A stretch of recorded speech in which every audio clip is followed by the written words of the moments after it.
il y a un ouvrage, un Talmud, mais qui est traduit en français en plus, vous voyez, vous avez de la chance, hein, qui s'appelle le traité Chagiga. Apparemment, on parle des fêtes de pèlerinage, des fêtes où on monte sur le temple, etc. C'est très compliqué le Talmud, hein, croyez-moi qu'on s'y noie facilement. Hein. Mais j'ai sorti quelques mots intéressants et qui nous permettent de voir un peu comment ça se passe au niveau de l'accessibilité, au niveau de la sagesse, hein, d'une façon générale. Donc, on parle de ceux qui sont admis à aller au parvis du temple, etc. C'est marqué quand tout Israël viendra pour se présenter. Et là-bas, d'où le tirons-nous? Donc, il y a toujours trouvé la racine dans la Bible pour valider quelque chose. On ne dit rien. Ça, c'est pareil aussi, c'est un élément. Si je ne trouve pas un élément dans la Bible qui me permet de valider ce que je suis en train de dire, en Kabbale, c'est plus de la Kabbale. Par exemple, j'ai parlé tout à l'heure de la fête de Purim, et on parle de la face cachée, encore, la face cachée divine. Mais là, à Purim, on dit plus que ça. C'est qu'il n'y a rien. Le livre d'Esther, vous ne voyez pas le nom de Dieu. Tous les livres, il y a quand même le nom de Dieu, mais là, il n'y a même pas le nom de Dieu. On sait que Dieu est caché, mais là, il n'y a pas le nom de Dieu. On sait qu'il est caché, c'est ce nom, mais il n'y a plus rien. Et ils appellent ça « caché, je cacherai ma face ». Astir, Asterpanim. Donc il y a une double... C'est-à-dire on ne sait même plus qu'il est caché. C'est pas que... On ne sait même plus qu'il est caché. Voilà, c'est ça l'idée de Astir, Asterpanim. Mais on va trouver un texte, un verset dans la Bible qui explique cette chose-là. Alors, d'où tu tires ça? C'est le texte qui a précisé, afin qu'ils, écoutez bien ça maintenant, afin qu'ils entendent et afin qu'ils apprennent. C'est de la pédagogie pure, hein, entendre et apprendre. Alors, c'est quoi sur quoi une braïta enseigne? Donc, il va aller chercher un autre texte pour aller comprendre ce qu'il dit, afin qu'ils entendent, sauf par conséquent, celui qui parle. Parce que pendant qu'il parle, il n'entend pas. Mais qui n'entend pas. Donc, si on est en train de... Si je suis dans un état de recevoir, ou je suis dans un état de donner. Mais dans la notion de recevoir, je me tais, je reçois. Et si je parle, je ne peux pas entendre. Afin qu'ils apprennent. Sauf donc, par conséquent, celui qui entend, mais qui ne parle pas. C'est-à-dire, il a compris, mais il ne peut pas restituer. Donc, il n'a pas compris. Et je vais vous relire un autre texte qui est fondamental, et toujours dans ce texte-là. 4 maîtres sont montés dans le Pardès, dans le jardin des secrets. Et Ben Azaï, Ben Zoma, Rabbi Akiba et un qu'on appelle l'autre. Il a perdu son nom, celui-là. Il est tellement passé à côté qu'il est devenu autre. Rabbi Akiba leur dit, lorsque vous arriverez auprès de la pierre de marbre pure, ne dites pas de l'eau, parce qu'il est dit, celui qui dit des choses mensongères ne subsistera pas devant mes yeux. C'est quoi cette histoire de l'eau? Bon, c'est qu'il va arriver dans un parvis avec un marbre, on pourrait avoir un mirage, l'imaginaire, etc. Bon, mais bon, il y a évidemment un secret, un sod, un sens caché. Hein, voilà, le sens caché, vous le trouvez sans arrêt. Quoi, hein. Il y a 4 niveaux d'interprétation de la Torah. Il y a le sens littéral, le sens allusif, le sens midrashique, et puis il y a le sens secret. C'est comme ça. Ben Azaï n'a pas jeté un coup d'œil. Non, n'a pu jeter qu'un seul coup d'œil et il est mort. Ah, puis disparu. C'est à lui que s'applique le texte « Précieux est aux yeux de l'Éternel la mort de ses fidèles ». Il est tellement monté haut, celui-là, qu'il n'a pas pu redescendre. C'est pas qu'il est mort parce que c'était pas bien, mais il est resté là-haut. Il était dans le paradis. Quoi. Il a dit oh, « je ne remonte pas, je suis bien là-haut, stop, c'est bon pour moi ». Benzoma n'a pu jeter qu'un seul coup d'œil et il a été frappé, c'est-à-dire qu'il est devenu fou. Il y a un grand mélange. Ça veut dire encore que dans certaines parties de la Kabbale, il y a beaucoup de gens qui se sont brûlés. Si je ne fais pas attention, si je ne fais pas les choses progressivement, si je ne suis pas suivi par un maître, on peut se brûler la tête. On peut devenir fou. On appelle ça le syndrome de Jérusalem, d'ailleurs.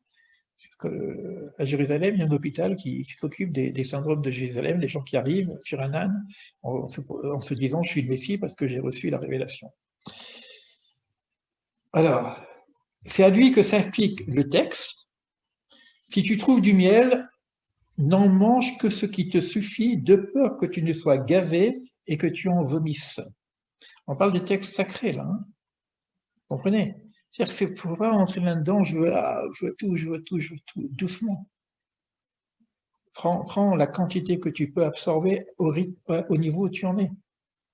Et l'autre, alors lui, on n'a rien compris ce qui s'était passé, l'autre, il a coupé les plantations en les piétinant, et Rabbi Akiva est revenu en paix. Et c'est lui qui nous donne l'enseignement de la Torah. Alors, qu'est-ce qui s'est passé avec l'autre? Ben, l'autre, il est retombé apparemment dans la dualité. Je ne vais pas rentrer dans le détail sur l'autre, mais d'une façon générale, on parle de certains enseignements, je pars toujours du cachet là, qu'on appelle la Merkava, c'est-à-dire le char divin, ou le Maaseh Bereshit. C'est aussi, Maaseh Bereshit, c'est l'œuvre de la création, mais c'est aussi c'est aussi la relation, la problématique de la relation masculin-féminin, d'accord? Et ces deux parties-là, on ne peut pas les enseigner en groupe. Ça demande, si tu veux, une telle proximité de relation que ça se transmet que par un maître à un élève ou éventuellement un maître à deux élèves. Et on ne montre que les portiques. Ces textes, j'essaie de gagner du temps pour ne pas vous lire tous les textes comme ça. On ne montre que les portiques, c'est-à-dire qu'on ne montre que les chapitres. Et la personne doit pouvoir continuer par elle-même. C'est-à-dire qu'elle a suffisamment de bagages pour y accéder. Alors, je vous en brouille, hein, mais c'est pas grave, parce que de toute façon, c'est l'objectif, hein, pour montrer que c'est pas aussi facile que ça. Alors, je vais vous montrer un texte. Alors, c'est un texte qui s'appelle le livre du secret, hein, pour faire la différence entre le secret et celui qui est accessible. Alors, je vais vous lire quand même, puisque j'ai ce texte, et je vais vous donner un secret. Mais bon, il y a une chose, comme c'est secret, il faut qu'on soit bien d'accord, nous tous ici, 17 personnes, Tov, ça veut dire Tov, 17, vous n'avez pas le droit de le retransmettre. Hein. Vous êtes bien d'accord? On fait un pacte, c'est bon, je peux le lire? Interdit de retransmettre, hein, c'est du secret. Hein. Je vais vous le dire. Nous avons appris le livre du secret et celui de l'équilibre de la balance. Ça, vous comprenez déjà. Nous avons appris, avant qu'il n'y ait eu balance, la face n'était point tournée vers la face. Les rois primitifs sont morts, faute de nourriture. La terre a été dévastée jusqu'à ce que la tête la plus désirable, de vêtements précieux, l'ait ornée et fortifiée. Cette balance a été suspendue en un lieu qui n'est pas. Furent pesés sur elle ceux qui n'ont pas été retrouvés. La balance est stabilisée sans le corps. N'adhérant à rien, invisible, dans la balance on fit monter et dans la balance monte. Ceux qui ne sont pas, ceux qui existent et ceux qui seront. Mystère dans le mystère. Il fut disposé et préparé, là on a la recette maintenant, une sorte de crâne rempli de 2% de rosée cristalline, d'une membrane éthérée, limpide et fermée, de la laine pure, chevelure retombant en équilibre, la volonté se manifeste à la prière d'en bas, vue prévoyante de celui qui ne s'endort point, et observe continuellement la vision d'en bas par la vision lumineuse d'en haut. Dans le crâne, il y a deux cavités, il y a le nez le souffle qui se reprend de partout. Bereshit, bara, Elohim, et Hashamaim ve et Haaretz. Et Dieu créa le ciel et la terre. Donc ça, c'est l'explication du premier verset. C'est un grand secret, hein. Vous le gardez pour vous. Hein. Vous voyez? Donc, c'est ça un petit peu le problème. C'est qu'ils ont écrit sous cette forme totalement métaphorique. Donc il faut décoder. Ça ne veut pas dire qu'on ne peut pas comprendre, mais ça veut dire que ça a été écrit comme ça. Mais il n'y a pas que dans la Torah. Dans toutes les sciences ésotériques, c'est comme ça. Je dirais même, bon, je sais qu'il y a beaucoup de chrétiens parmi nous. Jésus, il parle que par métaphore. Pourquoi on ne dit pas les choses clairement? Le problème est que quand on dit les choses clairement, c'est fini, c'est arrêté, ça veut dire ça. Quand c'est une métaphore, l'imaginaire nous permet de rentrer dans une vision beaucoup plus grande que voilà, c'est ça. D'accord? Alors maintenant, la Kabbale existentielle, qu'est-ce qu'elle fait là-dedans? Elle va tirer de ça ce qui est à un autre niveau explicite, ce qui est à un autre niveau une possibilité de transformation de moi-même, ce qui est à un autre niveau une certaine capacité de connaissance, métaphysique aussi, mais qui est accessible à notre niveau et qui est à la dimension universelle. Donc c'est ce que moi j'ai fait. Et je ne suis pas le seul à faire ça, parce qu'il semblerait qu'on arrive à une époque où il y a une demande de la part des nations, du Lumière pour les nations, il y a une demande d'essayer de comprendre quelque chose dans cette tradition qui a fait les autres traditions, hein, qui est une tradition mère, etc. Donc, maintenant, moi, ce que j'ai pu voir aussi, je ne sais pas si j'aurai le temps, peut-être que je le ferai après, j'ai fait un exercice intéressant, parce que j'ai pris, par exemple, un texte de Hermès, qui est, bon, qui est initié, etc. Vous connaissez l'hermétisme, etc. C'est l'Égypte ancienne, tout ça. Et je le lis avec la grille de la Kabbale. Eh bien, sincèrement, bon, j'ai commencé à comprendre Hermès. Quand j'ai étudié Hermès, j'étais très jeune, bon, c'était beau, c'est magnifique, on est dans l'ésotérisme, c'est la mode, etc. Je suis dans le chemin des initiés, tout ce que vous connaissez déjà. Mais j'avais rien compris finalement. Et bien, là, comme je suis en train de travailler un petit peu là-dessus, pour se trouver un petit peu les liens, parce que bon, c'est la période, hein, on est en Égypte, qu'est-ce qui s'est passé en Égypte, hein? Il faut comprendre hein, la relation entre les Hébreux et les Égyptiens, surtout l'Égypte ancienne, etc. Et j'ai eu la chance, hein, j'en ai parlé avec Célina, un sage, je ne sais pas, moi j'étais libraire à l'époque, il a écrit un petit livre sur toute la généalogie depuis le début des temps, quoi. Hein. Bon, je ne les ai pas là, hein, moi je vous le montrerai tout à l'heure éventuellement quand il y aura la pause, les tableaux qu'il a fait. Et il a beaucoup travaillé sur l'Égypte ancienne. Mais c'est un hébreu, parce qu'il avait la connaissance de pouvoir décoder un petit peu les choses. Quoi. Voilà. Maintenant, n'ayez pas peur. Ce que moi je compte faire, peut-être à part peut-être certaines commissions, pour des personnes qui ont déjà un petit peu avancé, c'est pas trop compliqué. C'est beaucoup moins compliqué que l'astrophysique, que la génétique, c'est beaucoup moins compliqué que la mécanique quantique, c'est en relation, hein, tout ça. Le premier niveau est un niveau qui nous permet d'intégrer les bases. Voilà, c'est comprendre les bases, comprendre le vocabulaire, et ce que moi j'appelle ça les klalim, hein, les grands principes, c'est heureux. Quand je dis un mot, que j'ai une idée précise de ce mot-là. Les gens parlent beaucoup de Kabbale, il y a beaucoup de livres de vulgarisation qui ont leur valeur, mais les gens vraiment, est-ce qu'on a vraiment compris? Donc il faut avoir une honnêteté intellectuelle aussi dans ce domaine-là pour dire j'ai besoin d'être accompagné. C'est pas évident tout seul. Alors, pourquoi j'ai mis la Kabbale existentielle dans mon école de coaching existentiel?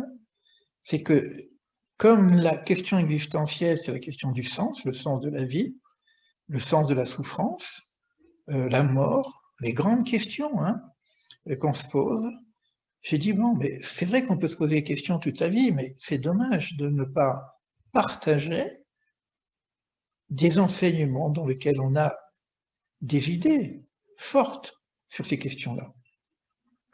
Et c'est ce que je vous propose. Donc je vous propose donc deux enseignements. Un enseignement que j'appelle « Les voies de la direction divine ». C'est pas très compliqué. C'est un livre qui existe en français, avec une apparence philosophique même, et qui pourrait être lu comme un livre de philo. Hein. Moi, je vous le lirai avec un autre regard. Et je vous propose ici ce qu'on appelle les 32 voies de la sagesse, deux grilles de lecture, les 22 lettres hébraïques et l'arbre de Sifrot. Voilà pour cette partie. Si vous voulez bien, je vous donnerai la parole pour répondre à vos questions, et si on a un peu de temps, non, je ne sais pas si je vais le faire, parce que ça va de prendre un peu de temps, mais je le ferai en petit comité de cette lecture de Hermès avec la grille, parce qu'il y a des personnes qui sont nouvelles, donc je ne veux pas les perdre.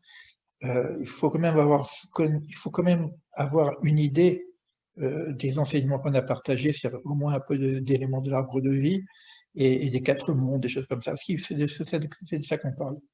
C'est le passage où Hermès parle de Dieu, où lui est disciple. Et il reçoit l'enseignement, et c'est pas Hermès qui est le maître, hein, c'est Hermès qui est disciple, et il reçoit un enseignement, et finalement, la question c'est quoi Dieu, quoi. Et c'est très intéressant de voir comment c'est exprimé là-dedans. Et quand je lis ça, je dis, c'est pas possible, s'ils n'ont pas été en contact, bah là, c'est pas possible, ils ont été en contact, quoi, c'est sûr. Voilà, donc j'espère que je vous ai un petit peu embrouillé, peut-être même découragé, c'est pas grave, et qu'on aura l'occasion d'éclaircir tout ça. Ça va pas se faire en une semaine, ça va pas se faire en un mois, c'est un cheminement, on commence et puis on verra quand ça arrive. Je vous parlerai un petit peu de mon projet à long terme, avec quelques éléments précis de l'aboutissement que j'attends personnellement, quoi. Donc je vais couper tout de suite l'enregistrement pour pas que ça se trouve. Je suis à votre écoute. Vous pouvez ouvrir vos micros ou alors que quelqu'un lève la main et puis Célina ouvre le micro. Alors, qui veut parler?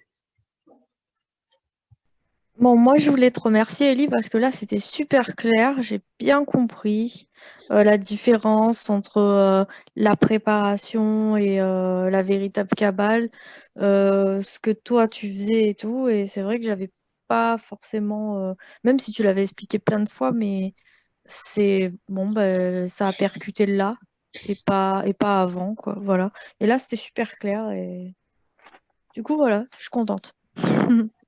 Merci. Tu as plus de questions alors? Bah là, c'est bon, hein. Il y en aura plus tard, mais en tout cas, Non, sur ce mais que je je t'ai pense que... posé, c'est bon. On dit aussi que la Kabbale, c'est aussi l'art des questions interdites. Il y a des questions qu'on n'ose pas poser. Moi je me suis amusé une fois, j'étais voir un rabbin, je lui ai dit, c'est quoi Dieu quand tu dis Dieu? Ah, Shalom, on ne parle pas comme ça, Dieu c'est Dieu, et puis c'est tout. Ça suffit maintenant. Pardon, excusez-moi. Bon, c'est vrai que c'est pas une bonne question. Alors j'étais voir un kabbaliste. Et j'ai dit, excusez-moi, je sais que c'est peut-être pas des bonnes questions, mais c'est quand même un peu, c'est quoi Dieu quand on dit Dieu? Le gars, il me regarde comme ça, il dit, oula, est-ce que tu es libre le lundi matin? On étudie ensemble, parce que c'est la question de la Kabbale. Mais ça, je ne peux pas te répondre comme ça. Bon, j'ai un livre sur lequel on parle de ça, un livre d'un Rav très connu d'ailleurs, hein, et pas, bon, le Ben Ishraï, c'est pas n'importe qui, mais il a tout un passage pour dire que on se plante. Et il ose le dire, hein.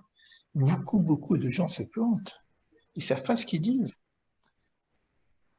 Voilà. Et on a commencé à étudier ce texte, qui est magnifique d'ailleurs. Mais je ne peux pas le dire parce que si je le dis en français, ça semble tellement ridicule qu'on ne va rien comprendre. Dès que je parle, ça ne peut pas être Dieu, c'est que l'habit de Dieu. Voilà, en gros, hein, tout est des Lévouchim. La présentation, un nom, c'est un habit. Alors, c'est quoi un habit, etc. On dit en français l'habit, mais c'est les vouches, c'est pas tout à fait pareil. Parce que la lumière était tellement forte qu'il fallait la voiler pour qu'elle soit accessible. Donc, on pose des questions interdites. Ouais, il y a un autre passage du Talmud qui est très, très sympathique. Il y a deux étudiants qui étudient sur l'existence de Dieu. Et puis là, ils ont vraiment la preuve qu'il n'existe pas. C'est rare que deux étudiants soient d'accord, hein, ils se battent, sont là, lui, un dit, un non, ce qu'on appelle les marloquettes. Et là, il était tout à fait d'accord, et puis ils avaient plein d'éléments talmudiques comme quoi Dieu n'existe pas. Et après, il y en a qui regardent et disent, c'est l'heure de la prière, on se lève. Et puis les gens, ils vont prier. Ça, c'est le Talmud. Voilà, donc ça fait partie de la science de la Kabbale. C'est quoi l'existence de Dieu? Est-ce qu'il existe ou est-ce qu'il est au-delà de l'existence, etc. Donc, ça fait partie de la science, de cette science. Je voudrais une précision. La différence entre Adam Kadmon et Adam Harishon. Oui, c'est deux mondes différents. Voilà. Donc, je voudrais avoir une petite précision là-dessus. Si... Il y a deux mondes différents parce que Adam Harishon, c'est l'homme premier. Adam Harishon, l'homme premier. C'est déjà l'incarnation de l'humanité, on va dire ça comme ça, puisque cet homme, il y a déjà les enfants, ils ont l'agriculture et l'élevage, quoi. Donc, ça, c'est Adam Harishon, c'est dans Bereshit. C'est dans la création, c'est dans le monde de la création. Le monde de la création se termine par la création de l'homme. Mais on est dans le monde de la création. Au-dessus de ce monde-là, parce qu'on a quatre mondes, hein, qui sont 5, on a le monde de l'émanation, et au-dessus, on a le monde d'Adam Kadmon. Alors, Adam Kadmon, c'est le prototype du projet divin, en termes de l'humain. C'est comme si dans le monde des idées, c'est comme le croquis en fait de l'humanité avant qu'il soit créé. Et Adam Kadmon contient toutes les âmes de l'humanité. Et ce qui ferait que l'homme premier contiendra aussi toutes les âmes de l'humanité. Mais l'homme est incarné, pas tout à fait complètement, parce qu'il est dans le jardin d'Éden, il s'incarne vraiment qu'après la faute, mais il est déjà dans le monde, parce qu'il est dans un certain monde qui n'est pas vraiment notre monde, et après il vient dans notre monde. C'est-à-dire nous devenons les humains, quoi. Mais donc ça, c'est des choses qu'on doit expliquer, parce qu'il faut prendre le livre biblique, etc. Mais Adam Kadmon, c'est le monde des principes. Et d'ailleurs, c'est quand vous regardez l'arbre de vie, quand vous le montez, l'arbre de vie du point de vue du monde des principes, c'est Adam Kadmon. Et donc, dans la Kabbale, on va parler des lumières qui sortent de ce principe. C'est dans le monde des principes, Adam Kadmon. Et ça, on l'étudie, par contre. Hein. Ça fait partie de l'enseignement des klalim, hein, du monde des principes. Hein. Et avant Adam Kadmon, il y a d'autres choses. Hein, mais bon, Adam Kadmon, déjà, c'est quelque chose sur lequel on peut étudier. C'est l'arbre de vie aussi. Hein. On connaît ça aussi comme l'arbre de vie.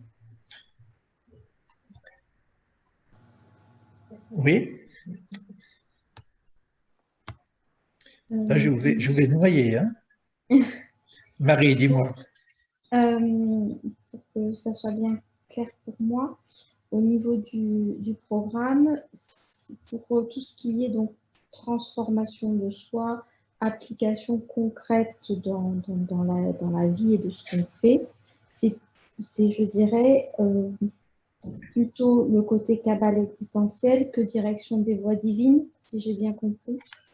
C'est la Kabbale, les voies de la direction divine, c'est la Kabbale existentielle. Hein. Ah, d'accord. Moi, je ne ferai que la Kabbale existentielle. Hein. Il y aurait peut-être, pour des questions un peu plus pointues, des personnes qui ont besoin, on pourra faire quelques petites études, mais parce que si elle n'est pas existentielle, elle va rester un petit peu dans le monde de l'imaginaire, etc. Donc, tout est applicable. Voilà, il y a bien un côté vraiment applicable. Tout est applicable. Tout est applicable, je veux dire même, et croyez-moi, parce que bon, en tout cas c'est l'objet de mon travail, en coaching ou en accompagnement thérapeutique, sont des outils extraordinaires. Vraiment des outils extraordinaires. Non, je ne peux pas tout dire. C'est vraiment la question de comprendre l'unité des choses. Alors, quand j'arrive à comprendre le principe 1 de la création, entre les différents niveaux d'émanation divine, entre la partie transcendante et la partie immanente, moi-même, j'arrive à mieux me connaître et à me transformer. Parce que si je reste que de ma psychologie classique, donc je suis un être sensible, un être de corps et d'esprit, mais je reste dans des dimensions, si tu veux, de la sensibilité, de l'intellect, de l'intelligence, etc., mais réel, quoi. Mais il y a quelque chose d'autre. Donc c'est la partie transcendante. Alors quand j'étudie un peu cette partie invisible de moi-même, on va appeler ça, bon, Viktor Frankl appelle ça l'inconscient spirituel. Donc on a un inconscient spirituel qui n'est différent de l'inconscient libidinal. Hein, c'est la présentation que j'ai faite sur le coaching existentiel. Ça peut être, on peut appeler ça l'âme. En tout cas, c'est les différents niveaux d'être que je suis. Donc, lorsque je connais cette dimension transcendantale qu'il y a en moi, j'arrive d'abord à mieux me connaître. Les termes qu'on utilise dans les éveils, etc., du passé du moi au soi, tu es le petit ancien, non, tout ça, on va mieux comprendre. On va mieux comprendre. Parce que les termes en hébreu sont un peu différents que ce que vous trouvez dans les textes classiques de l'Advaita ou des choses comme ça. Ramana Maharshi, il a beaucoup parlé là-dessus, mais nous, on va en parler autrement. Parler du Bitul Hayesh. Et ça, une fois que j'ai compris ça, ça va être beaucoup plus facile pour travailler sur moi-même et pour éventuellement accompagner quelqu'un dans sa difficulté. Et puis, voilà, donc... et moi, je vais associer les deux, hein. C'est l'objectif que je fais. Hein. C'est pas simplement une étude, il y en a qui étudient pour étudier, c'est une bonne chose, hein. C'est pas rejeté non plus. Hein. C'est le besoin de la connaissance, quoi, tout simplement, hein, le côté abstrait. Mais l'objectif que nous avons, nous, c'est de voir de quelle façon ça peut me servir dans mon quotidien, dans ma vie quotidienne, et de quelle façon ça peut servir à autre que moi-même, au niveau de la transmission des enseignements que je peux porter, en fonction des métiers qu'on a. Hein. Moi, je peux vous dire, n'importe quel métier que vous avez, on peut le passer sur la grille de l'arbre de vie, quel que soit votre métier, même si vous n'êtes pas dans un métier d'accompagnement. Tous les métiers. La structure est toujours la même dans tout ce qui est vivant, quoi. Alors, il faut quand même aussi accepter une autre idée, que, bon, nous on parle de connaissance ici, hein, et de niveau de conscience. C'est pas une question de taux de vibration, parce qu'il y a des gens qui ont des taux vibratoires, ils jouent avec ça, etc., ils montent très haut, mais il n'y a pas le niveau de conscience qui correspond, donc il y a un décalage, et hop, ça se perturbe. C'est pour ça qu'il y a des paliers, de nettoyage aussi, et de niveau de conscience, et de connaissance pour pouvoir grimper cette échelle. Et si j'ai des expériences vibratoires et que je n'ai pas le récipient, la lumière est trop forte et ça brûle, tout simplement. Hein. Donc, il y a quand on parle de préparation, c'est à ce sens-là. Mais non, là, on est en train de parler de la mystique. Hein, c'est pareil pour l'enseignement. Si vous allez dans n'importe quelle école de médecine, de ce que vous voulez, si vous ne suivez pas les cours, à un moment donné, vous êtes paumé, vous ne savez plus, puis vous allez voir un foie, vous pensez que c'est le cœur, quoi. Bon, j'exagère, mais bon, en cabale, c'est un peu ça, quoi. Hein. Et c'est grave. C'est grave, parce qu'on manipule des forces. Si vous voulez faire une transplantation du cœur et vous enlevez le foie, le bonhomme, il ne va pas être bien. Hein. Et c'est ce qui se passe pour les géants, hein, sur nous-mêmes. Hein. Donc, c'est pour ça qu'il faut être light et en même temps profond. Voilà. Moi, je ne veux pas enlever la profondeur, mais il faut être là. Et si on pose des questions de Kabbale pure, ça veut dire que j'ai compris quelque chose. Mais si c'est pour poser des questions juste pour la question, alors que j'ai rien comme base, ça ne sert à rien de poser la question. normalement, à un moment donné, le disciple il va poser des questions très très pointues. Si vous regardez les questions qu'on pose sur la Kabbale, sur le mariage des séphirotes, l'enfantement, etc., les gens ils veulent comprendre. Et puis il y a des contradictions. Des fois, il y a un qui dit ça, un qui dit autre chose. Mais pourquoi? Parce qu'ils ne parlent pas du même monde. On ne parle pas pas du même monde. Je vais vous donner un exemple précis, très simple. Gamzul et Teva, Akol et Tova, tout est bon, tout est bien. Le monde est bien, le monde c'est l'amour, etc. Tout est bon. Ceci aussi est pour le bien. Donc ça, c'est une phrase classique. Mais vous prenez une femme qui vient de perdre son enfant, vous lui direz, ah, c'est super, tu as perdu ton enfant, c'est bien. Il faut se taire, quoi. Il faut un peu de... D'accord? Donc, dans le monde de la Beria, dans le monde des racines, c'est sûr que la finalité, tout est bien. Mais dans notre monde de la réalité, un mal, c'est un mal. Les gens, ils souffrent. Et donc, il faut qu'on explique. C'est pour ça que je parle d'existentiel. Il ne faut pas mélanger les rôles. Parce qu'à ce moment-là, on peut faire n'importe quoi. Le mal qui se transforme en bien. Ah oh, c'est super, donc je peux faire ce que je veux, parce que tout est un. Il n'y a pas de mal. Donc, on y va, quoi. Hein. Ben non, on est dans le monde de la dualité, on est dans le monde de la réalité. Je ne peux pas faire n'importe quoi.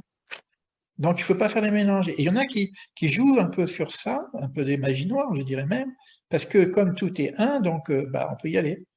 Ben non. Il y a des règles précises donc, et c'est pour ça qu'il faut connaître qu'est-ce que ça veut dire comme on parle de ceci aussi pour le bien. C'est vrai qu'une épreuve est toujours pour le bien. C'est vrai. Mais au moment où tu la vis, tu souffres. Après, tu sors de ton épreuve, tu commences à apprendre, apprentissage, donc ok, tu vois du bien derrière. Et puis si tu montes un peu plus haut, tu vois même au niveau des racines le sens de l'épreuve que tu as eue. Mais au moment où tu la vis, si tu n'as pas la connaissance, c'est dur. Donc c'est juste pour vous donner quelques exemples. Hein.